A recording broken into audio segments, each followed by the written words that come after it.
আসসালামু আলাইকুম। চতুর্থ শ্রেণীর বিজ্ঞান বই নিয়ে ধারাবাহিকভাবে আলোচনা করছিলাম, তার ধারাবাহিকতা অষ্টম অধ্যায় নিয়ে এখন আলোচনা করব মহাবিশ্ব। রাতে আকাশের দিকে তাকালে আমরা কি দেখতে পাই?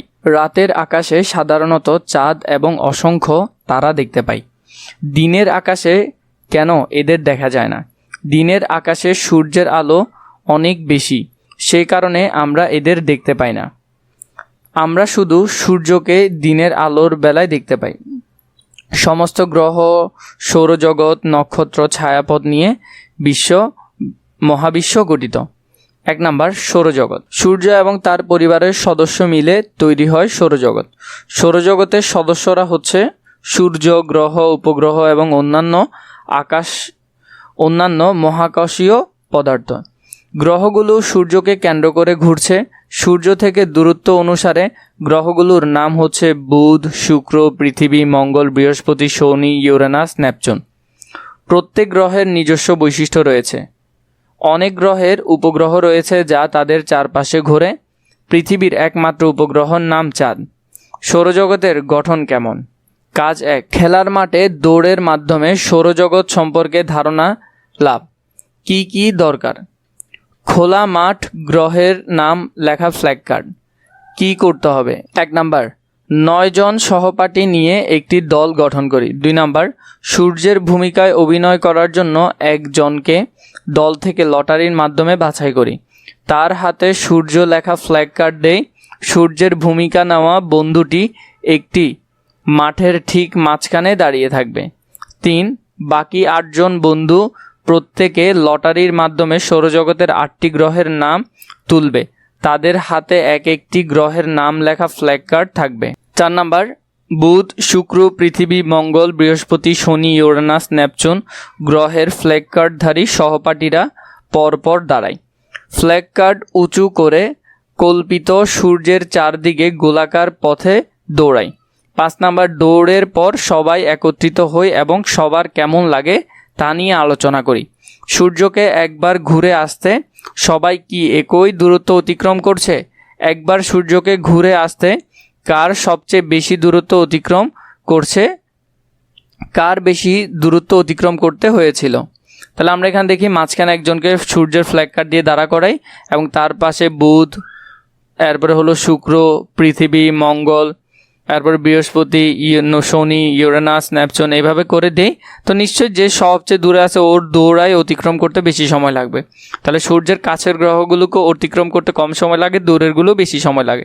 একবার ঘুরলে সব ছাত্রের কি একই সময় লেগেছিল? কার একবার ঘুরার শুরুর অবস্থানে ফিরে আসতে সবচেয়ে কম সময় লেগেছিল? সৌরজগতের সবগুলো গ্রহ কি একই রকম? গ্রহগুলো কি কি বৈশিষ্ট্য রয়েছে? কাজ 2, সৌরজগতের মডেল তৈরি করা। কি কি দরকার? বিভিন্ন রঙের কাগজ, সাদা সুতা, কলম। যা করতে হবে, একটি সমান জায়গায় একটি কালো কাগজ রাখি। যেমন আমরা এখান থেকে দেখব, একটা কালো কাগজের মধ্যে আমরা এখানে বিভিন্ন রকম কালারের ছোট ছোট টুকরা নিব। এক এক কালার আমরা দিলাম এখান থেকে। দেওয়ার পর আমরা সুতা দিয়ে এখানের মধ্যে বলয় তৈরি করব বিভিন্ন রকম। এরপর এখানে গ্রহের নাম এমন বৈশিষ্ট্য যা অন্য গ্রহের নেই, সেগুলো আমরা এখানে লিখব। গ্রহের নাম এমন বৈশিষ্ট্য যা অন্য গ্রহের নেই। বুধ, সূর্যের নিকটবর্তী গ্রহ যার কোনো উপগ্রহ নেই। শুক্র, ভারী ও ঘন বায়ুমণ্ডল থাকায় তাপ ধরে রাখে, শুকতারা ও সন্ধ্যাতারা হিসেবে দেখা যায়। পৃথিবী, তরল পানি আছে এবং পরিবেশ জীবের বসবাসের উপযোগী। মঙ্গল, পৃষ্ঠ কমলাভ লাল বর্ণের। বৃহস্পতি, সবচেয়ে বড় গ্রহ। শনি, একটি বলয় আছে যা বরফ আর পাথরের খণ্ড দিয়ে তৈরি। ইউরেনাস, বায়ুমণ্ডলে থাকা মিথেন গ্যাসের কারণে নীল মনে হয়। নেপচুন, সূর্য থেকে সবচেয়ে দূরে অবস্থিত, সবচেয়ে জোরে বায়ুপ্রবাহ ও ঝড় হয়। 2 নাম্বার, কালো কাগজের মাঝখানে সূর্য বোঝায় এমন একটি বড় গোল হলুদ কাগজ রাখি। 3 নাম্বার, বিভিন্ন রঙের রঙিন কাগজ কেটে সূর্যের চারপাশের গ্রহগুলো বোঝায় এমন একটি 8টি বৃত্ত বানাই এবং ওদের ওপর নাম লিখি। তো এরকম আমরা 8টা বৃত্ত বানাবো, এগুলোর উপর নাম লিখবে। 4 নাম্বার, যথেষ্ট লম্বা করে সাদা সুতা কাটি। প্রতিটি সুতা আটা দিয়ে সমান ফাঁকে এবং একে অপরের সাথে সমান দূরে রেখে বৃত্ত তৈরি করি। এগুলো হলো কক্ষপথ। 5. সূর্য থেকে দূরত্ব অনুযায়ী সাদা সুতার উপর বিভিন্ন গ্রহকে বসায়। 6 নম্বর, একটি রঙিন কাগজের উপরের মতো করে ছক আঁকি এবং প্রতিটি গ্রহের এমন বৈশিষ্ট্য লিখি যা অন্য কোনো গ্রহের নেই। সবচেয়ে বড় গ্রহ কোনটি? কোন গ্রহ সূর্য থেকে সবচেয়ে দূরে? সারসংক্ষেপ: সৌরজগতের কেন্দ্র রয়েছে সূর্য। সূর্যকে কেন্দ্র করে গ্রহগুলো ঘোরে। কাছের গ্রহগুলোর তুলনায় দূরের গ্রহগুলোর সূর্যের চারদিকে ঘুরে শুরুর অবস্থানে ফিরে আসতে বেশি সময় লাগে। সৌরজগতের গঠন সম্পর্কে আরও কিছু জানি। আমরা জেনেছি সৌরজগতের কেন্দ্রে সূর্য অবস্থান করে। সূর্যকে কেন্দ্র করে 8টি গ্রহ এবং এদের উপগ্রহগুলো আবর্তিত হয়। এসব সৌরজগতের গ্রহগুলোর বৈশিষ্ট্য জেনে নিই। বুধ সূর্যের সবচেয়ে কাছের গ্রহ। সৌরজগতের সবচেয়ে ছোট গ্রহ হলো বুধ। এর কোনো উপগ্রহ নেই। এর পৃষ্ঠতে রয়েছে পাথর, গর্ত এবং সমতল ভূমি। মাত্র 88 দিনে এটি সূর্যের চারপাশে একবার ঘুরে আসে। শুক্রের আকার এবং গঠন পৃথিবীর অনুরূপ, কিন্তু এর পরিবেশ একদম ভিন্ন। খুব ভারী এবং ঘন বায়ুমণ্ডল থাকার কারণে গ্রহটি তাপ ধরে রাখে। ফলে সৌরজগতের একটি গ্রহের তাপমাত্রা সবচেয়ে বেশি। এর কোনো উপগ্রহ নেই। শুক্র গ্রহকে শুকতারা বা সন্ধ্যাতারা বলে। সকলে শুকতারা পূর্ব আকাশে দেখা যায়, তখন একে বলি ভোরের তারা। আবার সন্ধ্যায় এটি পশ্চিম আকাশে, তখন এটিকে বলি সন্ধ্যা তারা। পৃথিবীর একমাত্র গ্রহ যেখানে তরল পানি আছে এবং এর পরিবেশ জীবের বসবাসের উপযোগী। এর একমাত্র উপগ্রহ হলো চাঁদ। পৃথিবী 365 দিন একবার সূর্যের চারপাশে ঘুরে আসে। এই সময়কালকে আমরা বলি 1 বছর। মঙ্গলের পৃষ্ঠ কমলাভ লাল বলে মঙ্গল গ্রহকে লাল গ্রহ হিসেবে নামকরণ করা হয়। অত্যন্ত ঠান্ডা এই গ্রহের পৃষ্ঠ দেখতে অনেকটা মরুভূমির মতো। মঙ্গল গ্রহ 687 দিনে একবার সূর্যের চারপাশে ঘুরে আসে। মঙ্গলের বায়ুমণ্ডল খুব পাতলা। মঙ্গলের পৃষ্ঠার নিচে বরফ আছে। এই গ্রহের 2টি ছোট উপগ্রহ রয়েছে। বৃহস্পতি আমাদের সৌরজগতের সবচেয়ে বড় গ্রহ। বৃহস্পতিতে গত কয়েকশো বছর যাবৎ সব সময় একটি সুবিশাল বড় ঝড় ঘূর্ণায়মান রয়েছে। এই গ্রহের 95টি উপগ্রহ আছে। এর মধ্যে 4টি উপগ্রহ সৌরজগতের সবচেয়ে বড় উপগ্রহ। শনি, এটি সৌরজগতের 2য় বৃহত্তম গ্রহ। শনির আছে একটি সুন্দর বলয়, যেটি বরফ আর পাথরের খণ্ড দিয়ে তৈরি। এর 146টি উপগ্রহ রয়েছে। আমাকে সবাই লাল গ্রহ বলে। বরফ আর পাথরের খণ্ড দিয়ে তৈরি রিং। এটা হলো মঙ্গল, এটা হলো শনি। আমি 3 ভাগ জল আর 1 ভাগ স্থল বিশিষ্ট গ্রহ। আমার রং নীল, আমি খুব ঠান্ডা। পৃথিবী, নেপচুন, ইউরেনাস, এটি পাথরের উপর পানি, মিথেন এবং অ্যামোনিয়ার বরফ দিয়ে গঠিত। এটি সৌরজগতের 3য় বৃহত্তম গ্রহ। এর বায়ুমণ্ডলে থাকা মিথেন গ্যাসের কারণে ইউরেনাসকে দেখতে নীল মনে হয়। এই গ্রহের 28টি উপগ্রহ রয়েছে। নেপচুন সূর্য থেকে সবচেয়ে দূরবর্তী গ্রহ। এর গঠন ও বায়ুমণ্ডলে ইউরেনাসের মতো। এটি দেখতে ইউরেনাসের মতোই নীল। সৌরজগতের মধ্যে সবচেয়ে জোর বায়ু প্রবাহ এবং ঝড় এই গ্রহে। নেপচুনের রয়েছে 16টি উপগ্রহ। নাম্বার টপিকটি নিয়ে এখন তোমাদের সাথে আলোচনা করব। পৃথিবীর উপগ্রহ চাঁদ। সূর্যকে কেন্দ্র করে যেসব গ্রহরা ঘোরে, তেমনি গ্রহকে কেন্দ্র করে ঘোরে উপগ্রহ। উপগ্রহের আকার গ্রহ থেকে অনেক ছোট। উপগ্রহ 2 প্রকার: প্রাকৃতিক ও কৃত্রিম বা মানুষের পাঠানো। পৃথিবীর একমাত্র প্রাকৃতিক উপগ্রহ হলো চাঁদ। কৃত্রিম উপগ্রহ হলো একটি মানুষের তৈরি বস্তু যা পৃথিবীর চারপাশে ঘোরে। এগুলো স্যাটেলাইটের নামে পরিচিত। যোগাযোগ, আবহাওয়া পর্যবেক্ষণ, বৈজ্ঞানিক ও সামরিক গবেষণা, বিভিন্ন কাজের জন্য এই স্যাটেলাইটগুলো মহাকাশে পাঠানো হয়। বাংলাদেশের একটি স্যাটেলাইট আছে যার নাম বাংলাদেশ স্যাটেলাইট 1। চাঁদের আকৃতি কিভাবে পরিবর্তন হয়? কাজ: চাঁদ পর্যবেক্ষণ। যা করতে হবে: 1. আমরা বিভিন্ন সময় রাতের আকাশে কি কি আকৃতির চাঁদ দেখি তা খাতায় আঁকি। তাহলে আমরা বিভিন্ন রকম আকৃতির চাঁদ দেখি, সেগুলো হলো এখানের মধ্যে দেওয়া আছে। উপরের চিত্রে বিভিন্ন আকৃতির চাঁদের সাথে নিজের আঁকা চাঁদের ছবিগুলো মিলাই। 3 নাম্বার, চিত্রে থাকা চাঁদের কোন আকৃতিগুলো আমরা দেখতে পেয়েছি এবং কোনগুলো দেখতে পাইনি তা চিহ্নিত করি। সারসংক্ষেপ, আমরা যদি রাতে ভালোভাবে চাঁদ দেখি তাহলে দেখতে পাবো চাঁদের আকৃতি কখনো কখনো বড় এবং গোল, আবার কখনো কখনো ছোট বা অর্ধগোলাকার। চাঁদের আকৃতি পরিবর্তন সম্পর্কে আরও কিছু জানি। চাঁদের উজ্জ্বল অংশের আকৃতি পরিবর্তনই হচ্ছে চাঁদের দশা। চাঁদের 10টি দশা বা পর্যায় রয়েছে।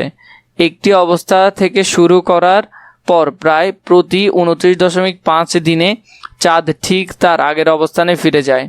এখানের মধ্যে হলো চতুর্থাংশ, প্রথমাংশ, এখানের মধ্যে আমরা বিভিন্ন রকম অবস্থা দেখতে পাচ্ছি। চাঁদের 8টি দশা এখানে দেওয়া আছে। অমাবস্যা, এই সময় চাঁদ যে দিকটি পৃথিবীর দিকে থাকে, এই সময় চাঁদের যে দিকটি পৃথিবীর দিকে থাকে সেই দিকটি সম্পূর্ণ ছায়ায় ঢেকে যায়, ফলে পৃথিবী থেকে চাঁদ দেখা যায় না। যখন চাঁদ পৃথিবী এবং সূর্যের মধ্যে অবস্থান করে তখন এটি ঘটে।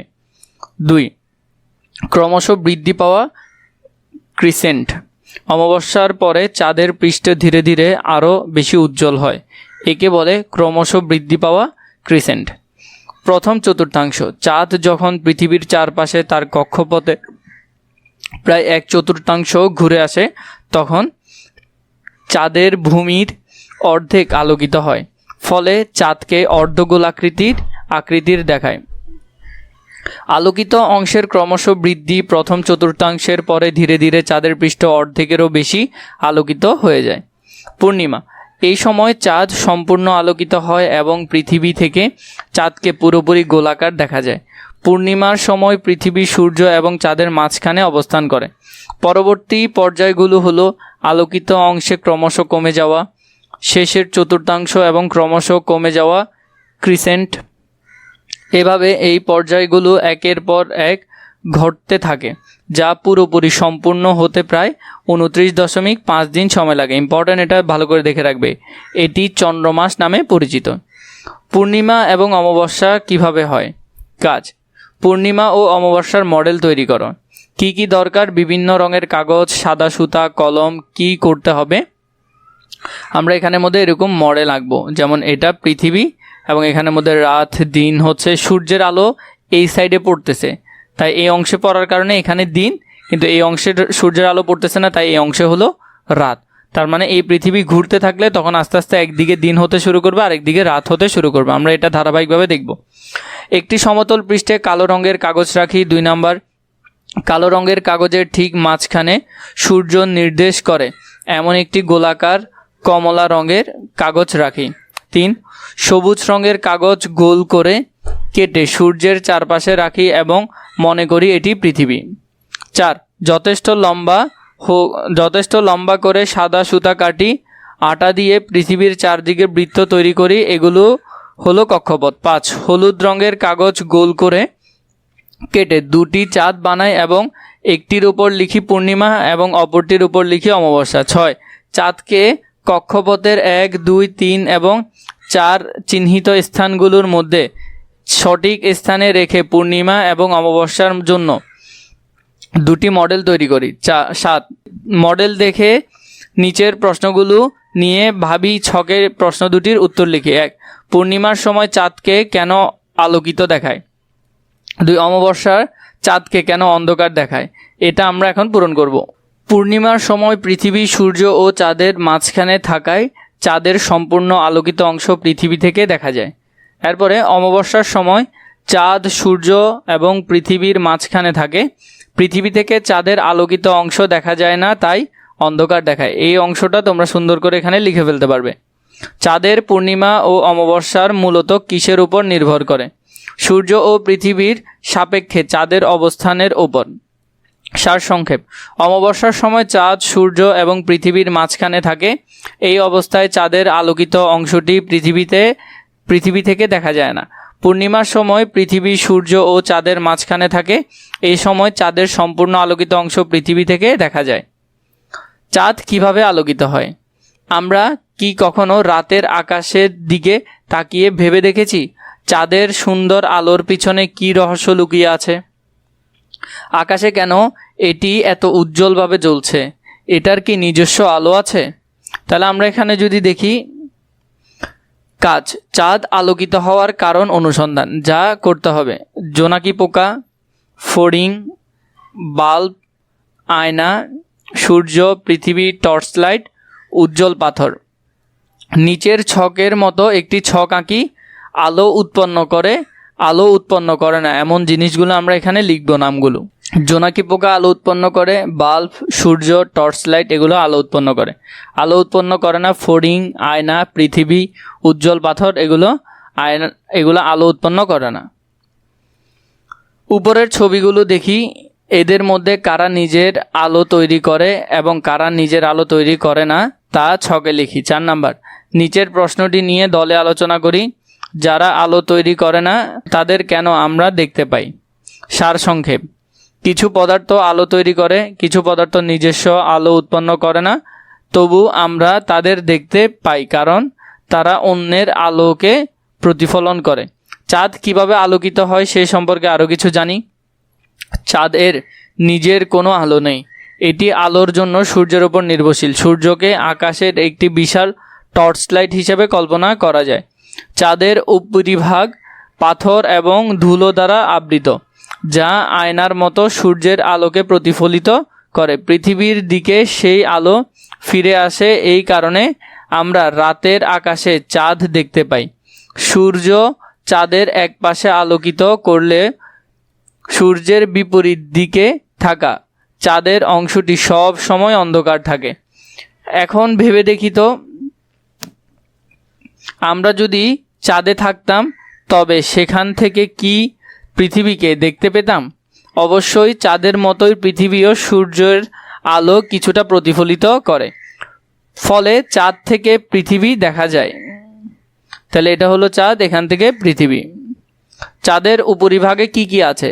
কাজ, চাঁদের পৃষ্ঠা কি দ্বারা গঠিত তার কাছ থেকে তোলা ছবি হতে পর্যবেক্ষণ, যা করতে হবে চাঁদের উপরিভাগের ছবিগুলো ভালোভাবে পর্যবেক্ষণ করি। এগুলো হলো উঁচু ভূমি, এগুলাকে বলা হয় সমতল ভূমি, এগুলো হলো চাঁদের গর্ত, আর এগুলো হলো বালু অংশ। দূর থেকে তোলা ছবি, কাছ থেকে তোলা ছবি। চাঁদের উপরিভাগের সাথে পৃথিবীর উপরিভাগের পার্থক্যগুলো ছকে লিখি। চাঁদ এবং পৃথিবী। চাঁদ, 1 নাম্বার, বিভিন্ন আকারের গর্ত দেখা যায়। 2, বাতাস আর পানি নেই। 3, গাছপালা নেই। পৃথিবী, 1 নাম্বার, গর্ত নেই। 2, বাতাস ও পানি আছে। 3, গাছপালা আছে। এই অংশগুলো খুবই সুন্দর করে এখানের মধ্যে পড়ে ফেলবে। সারসংক্ষেপ, কাছে থেকে দেখলে চাঁদের পৃষ্ঠটিতে বিভিন্ন আকারের গর্ত দেখা যায়, যা পৃথিবীতে নেই। এছাড়া চাঁদের পৃষ্ঠের বালুর স্তর রয়েছে। পৃথিবীর মতো চাঁদে বাতাস আর পানি নেই, তাই চাঁদে গাছপালাও নেই। কাজ, চাঁদের পৃষ্ঠটি কি দিয়ে তৈরি তা দূর থেকে পর্যবেক্ষণ, যা করতে হবে চাঁদের উপরিভাগের ছবি ভালোভাবে পর্যবেক্ষণ করি। এগুলো হলো উঁচু ভূমি আর এগুলো হলো সমতল ভূমি।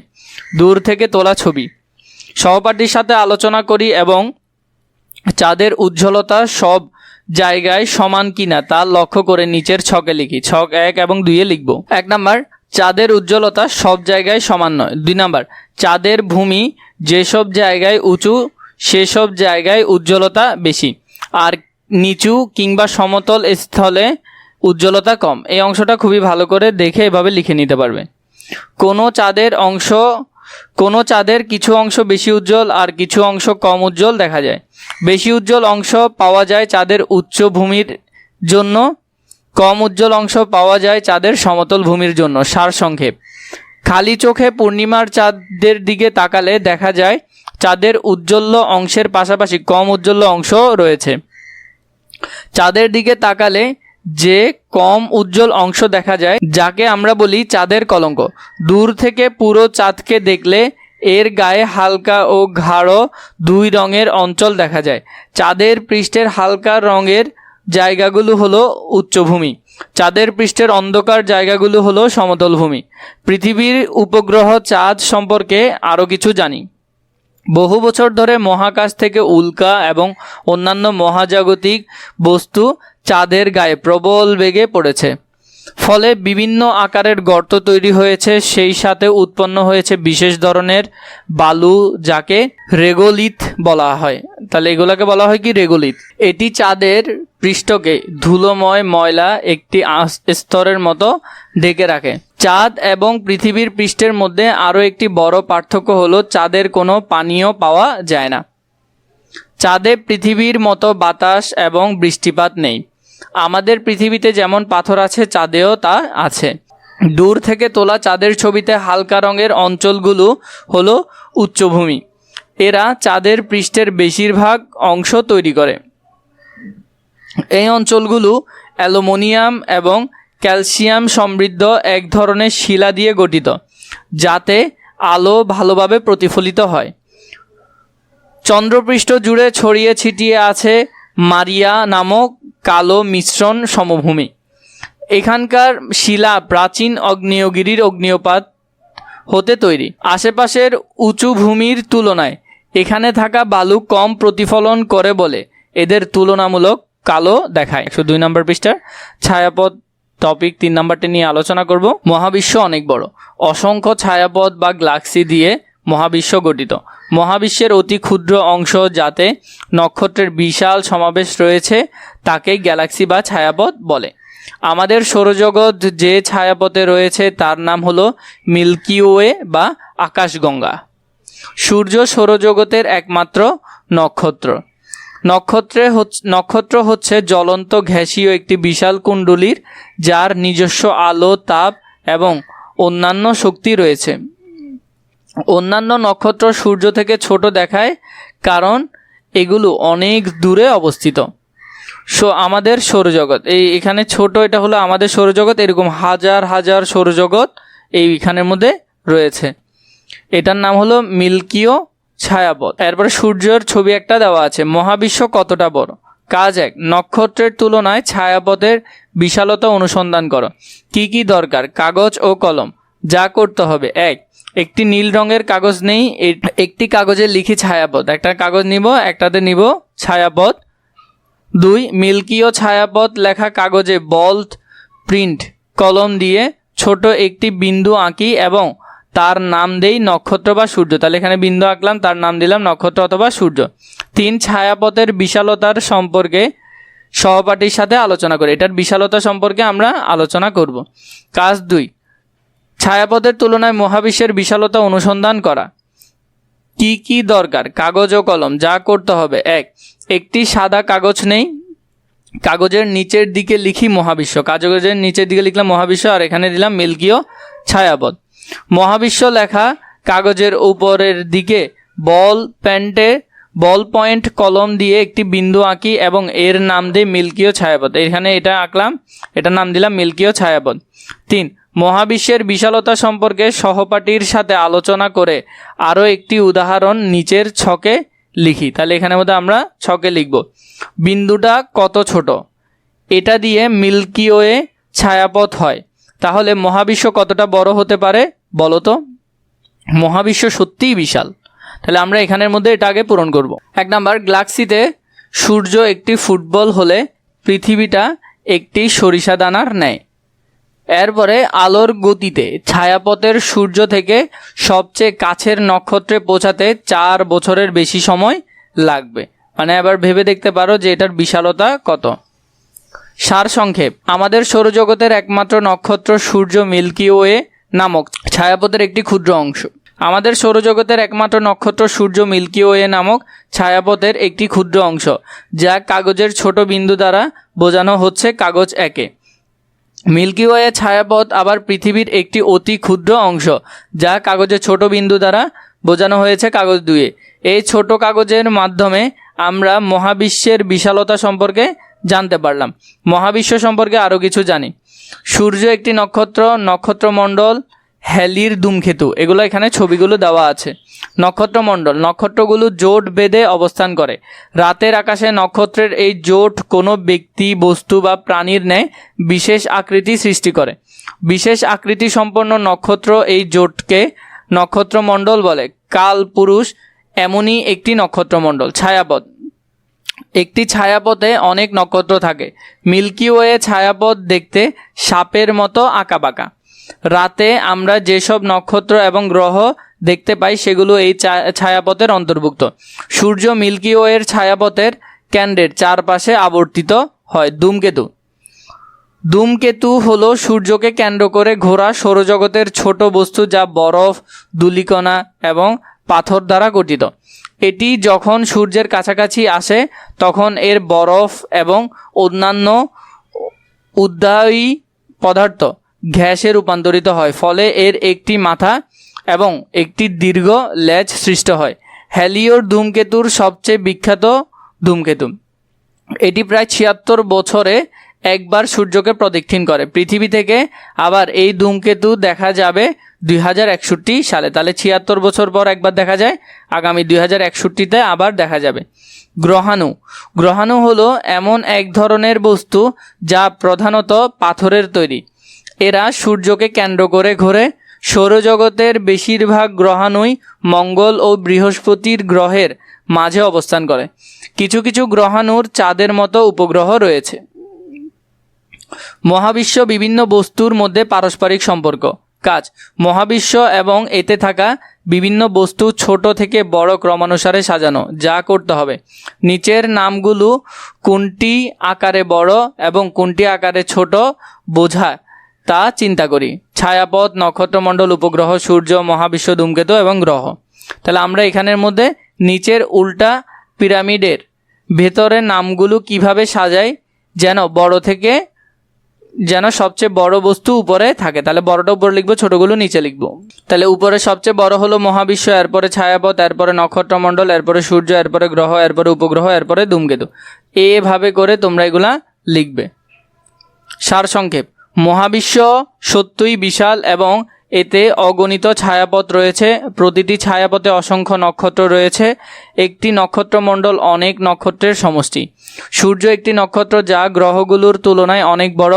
সৌরজগতের 8টি গ্রহের মধ্যে 6টি উপগ্রহ রয়েছে। উপগ্রহগুলো গ্রহের তুলনায় ছোট। ধূমকেতু গ্রহ থেকেও ছোট হয়। তার ধারাবাহিকতা 106 নম্বর পৃষ্ঠার 4 নম্বর টপিকটি নিয়ে এখন তোমাদের সাথে আলোচনা করব। দৈনন্দিন জীবনযাপনে মহাকাশের বস্তুসমূহের প্রভাব। সূর্য অস্ত গেলে চাঁদ এবং তার রাতের আকাশে সুশোভিত এবং আলোকিত করে। রাতের আকাশে আমরা কেবল সৌরজগতের কাছ থেকে গ্রহগুলো দেখতে পাই। দূরে নক্ষত্রগুলো রাতের আকাশে দেখা যায় না। আমাদের দৈনন্দিন জীবনে আকাশের বস্তুগুলোর মধ্যে মূলত চাঁদ ও সূর্যের প্রভাব লক্ষণীয়। চাঁদের আলো আমাদের অন্ধকার করে দেখতে সহায়তা করে। চাঁদ থাকায় সাগরের জোয়ার ভাটা তৈরি হয়। সূর্য আমাদের পৃথিবীতে আলো ও তাপের একমাত্র উৎস, যা জীবনের জন্য অপরিহার্য। মহাবিশ্বের বিভিন্ন বস্তু না থাকলে কি হতো? কাজ: চাঁদ এবং সূর্য না থাকলে কি হতো তা বোঝা। যা করতে হবে: কয়েকটি দল গঠন করি এবং নিচের ছকটি পূরণ করি। চাঁদ না থাকলে পৃথিবীর কি হতো? সূর্য না থাকলে পৃথিবীর কি হতো? চাঁদ না থাকলে পৃথিবীর কি হতো? সূর্য না থাকলে কি হতো? 1 নাম্বার, জোয়ার ভাটা সৃষ্টি হতো না। 2 নাম্বার, পৃথিবীর ঋতুচক্র ও জলবায়ু পরিবর্তন দ্রুত ঘটতো। সূর্য না থাকলে পৃথিবীর কি হতো? 1, আলো থাকতো না। 2 নাম্বার, ঋতু পরিবর্তনে বিঘ্ন ঘটতো। তাহলে এই অংশটা তোমরা সুন্দর করে এখানে লিখে ফেলবে। চাঁদ না থাকলে কি সাগরে জোয়ার ভাটা সৃষ্টি হতো? সূর্য না থাকলে কি পৃথিবী আলোকিত ও উষ্ণ থাকতো? দৈনন্দিন জীবনযাপনে মহাকাশের বস্তুসমূহের প্রভাব সম্পর্কে আরও কিছু জানি। পৃথিবীর উপর চাঁদের আকর্ষণের কারণে জোয়ার ভাটা সৃষ্টি হয়। সামুদ্রিক জলজ প্রাণীর বংশবৃদ্ধির প্রক্রিয়ার জোয়ার ভাটা গুরুত্বপূর্ণ ভূমিকা পালন করে। চাঁদের আকর্ষণে পৃথিবীর অনেক ক্ষেত্রে স্থিতিশীল রাখে। ফলে পৃথিবীতে ঋতুচক্র ও জলবায়ু পরিবর্তন ধীরে ধীরে ঘটে।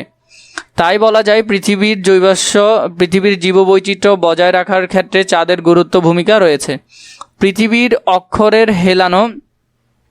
পৃথিবীর অক্ষের হেলানো অবস্থানের কারণে এর বিভিন্ন অংশ সূর্যের আলোর বিভিন্নভাবে পৌঁছায়। সূর্যের আলো ও তাপের পরিবর্তনের কারণে পৃথিবীতে ঋতু পরিবর্তন হয়। সূর্যের চারপাশে পৃথিবীর সম্পূর্ণ একবার আবর্তন করার সময় হলো 1 বছর, প্রায় 365 দিন। কৃষিকাজ: সামাজিক ও সাংস্কৃতিক কার্যক্রম এবং ধর্মীয় উৎসবের জন্য বছরের সময়সূচি গুরুত্বপূর্ণ। 7 নম্বর পৃষ্ঠার যে অনুশীলন আছে, অনুশীলন সমাধানটি এখন আমরা দেখব। সঠিক উত্তরের টিক চিহ্ন দেই। 1, চাঁদের নিজস্ব আলো নেই, কারণ এটি সূর্যের আলো প্রতিফলিত করে। 2, পূর্ণিমায় কি ঘটে? পৃথিবী থাকে সূর্য ও চাঁদের মাঝখানে। 3, কৃত্রিম উপগ্রহ ব্যবহৃত হয় যোগাযোগ ও আবহাওয়া পর্যবেক্ষণে। 2 নম্বর, শূন্যস্থান পূরণ করি। ড্যাশ গ্রহকে সন্ধ্যা তারা ও শুকতারা বলা হয়। 2 নম্বর, সৌরজগতের কেন্দ্রে রয়েছে ড্যাশ। 3 নম্বর, চন্দ্রমাস চাঁদ ড্যাশ দিনে পুরোপুরি অবস্থানে ফিরে আসে, এটা আমরা দেখব। 1 নম্বর, শুক্র গ্রহকে সন্ধ্যা তারা ও শুকতারা বলা হয়। 2 নম্বর, সৌরজগতের কেন্দ্রে রয়েছে সূর্য। 3, চন্দ্রমাসে চাঁদ 29.5 দিনে তার পুরোপুরি অবস্থানে ফিরে আসে। 3 নম্বর, বাম পাশের সাথে ডান পাশের মিল করি। বাম পাশের সাথে আমরা ডান পাশ মিল করব। মঙ্গল গ্রহকে লাল গ্রহ বলা হয়। বুধ গ্রহ সূর্যের সবচেয়ে কাছের গ্রহ। শুক্র গ্রহের তাপমাত্রা সবচেয়ে বেশি। পৃথিবী এর পরিবেশ জীবের বসবাসের উপযোগী। নেপচুন সূর্য থেকে সবচেয়ে দূরের গ্রহ। নেপচুন হলো সূর্য থেকে, এগুলো সবগুলোই সেম, এগুলো উত্তর মিলে যাচ্ছে, একটু ভালো করে দেখে নিবে। এরপর আমরা যদি সংক্ষিপ্ত প্রশ্নে যাই, সংক্ষিপ্ত প্রশ্নে আছে সৌরজগতের কয়টি গ্রহ রয়েছে এবং কি কি। 2 নম্বর, পৃথিবীর উপযোগী পরিবেশ কি কি কারণে তৈরি হয়েছে। 3 নম্বর, সূর্য কিভাবে আলোকিত হয়। 4 নম্বর, ইউরেনাস গ্রহকে নীল এবং মঙ্গল গ্রহকে লাল গ্রহ বলা হয় কেন। তো এটা আমরা দেখব। 1 নম্বরে, সৌরজগতের কয়টি গ্রহ রয়েছে এবং কি কি। সূর্য এবং তার পরিবারের সদস্য মিলে তৈরি হয় সৌরজগৎ। সৌরজগতের মোট গ্রহ সংখ্যা হলো 8টি। সৌরজগতের 8টি গ্রহ হলো বুধ, শুক্র, পৃথিবী, মঙ্গল, বৃহস্পতি, শনি, ইউরেনাস এবং নেপচুন। 2 নম্বর, পৃথিবী উপযোগী পরিবেশে কি কি কারণে তৈরি হয়। পৃথিবী উপযোগী পরিবেশ তৈরি হওয়ার কারণ নিচে উল্লেখ করা হলো। 1, পৃথিবী একমাত্র গ্রহ যেখানে তরল পানি রয়েছে। পানি জীবন ধারণের জন্য গুরুত্বপূর্ণ। পৃথিবীর একটি বায়ুমণ্ডল রয়েছে যা সূর্যের ক্ষতিকর অতিবেগুনি রশ্মি থেকে আমাদের রক্ষা করে। 3, জীবনের জন্য প্রয়োজনীয় উপাদান যেমন অক্সিজেন, কার্বন ডাইঅক্সাইড, নাইট্রোজেন ইত্যাদি পৃথিবীতে পর্যাপ্ত পরিমাণে রয়েছে। 3 নম্বর, চাঁদ কিভাবে আলোকিত হয়। চাঁদ হচ্ছে পৃথিবীর একমাত্র প্রাকৃতিক উপগ্রহ। চাঁদের কোনো নিজস্ব আলো নেই, এটি সূর্যের আলোয় আলোকিত এবং সেই আলো প্রতিফলন করে। 4, ইউরেনাস গ্রহকে নীল এবং মঙ্গল গ্রহকে লাল গ্রহ বলা হয় কেন। ইউরেনাস সৌরজগতের 3য় বৃহত্তম গ্রহ, অপরদিকে মঙ্গল হচ্ছে সৌরজগতের 4র্থ গ্রহ। ইউরেনাসের বায়ুমণ্ডলে থাকা মিথেন গ্যাসের কারণে ইউরেনাসকে নীল দেখায় এবং এই জন্য একে নীল গ্রহ বলা হয়। অপরদিকে মঙ্গলের পৃষ্ঠ কমলাভ লাল বলে মঙ্গলকে লাল গ্রহ বলা হয়। এরপরে যদি আমরা দেখি বর্ণনামূলক প্রশ্ন উত্তর। 1 নম্বর, অমাবস্যা ও পূর্ণিমার সময় সূর্য, পৃথিবী ও চাঁদের অবস্থান ব্যাখ্যা করো। 2 নম্বর, চাঁদের উচ্চভূমি এবং সমতল ভূমি কিভাবে প্রতিফলিত আলোর তারতম্য তৈরি করে। 3, দৈনন্দিন জীবনযাপনে মহাকাশের বস্তুসমূহের প্রভাব কিভাবে পড়ে তা ব্যাখ্যা করো। 1 নম্বর, অমাবস্যা ও পূর্ণিমার সময় সূর্য, পৃথিবী ও চাঁদের অবস্থান ব্যাখ্যা করো। অমাবস্যার সময় চাঁদ সূর্য এবং পৃথিবীর মাঝখানে থাকে, এই অবস্থানে চাঁদের আলোকিত অংশটি পৃথিবী থেকে দেখা যায় না। পূর্ণিমার সময় পৃথিবী সূর্য ও চাঁদের মাঝখানে থাকে, এই সময় চাঁদের সম্পূর্ণ আলোকিত অংশটি পৃথিবী থেকে দেখা যায়। 2, চাঁদের উচ্চভূমি এবং সমতল ভূমি কিভাবে প্রতিফলিত আলোর তারতম্য তৈরি করে।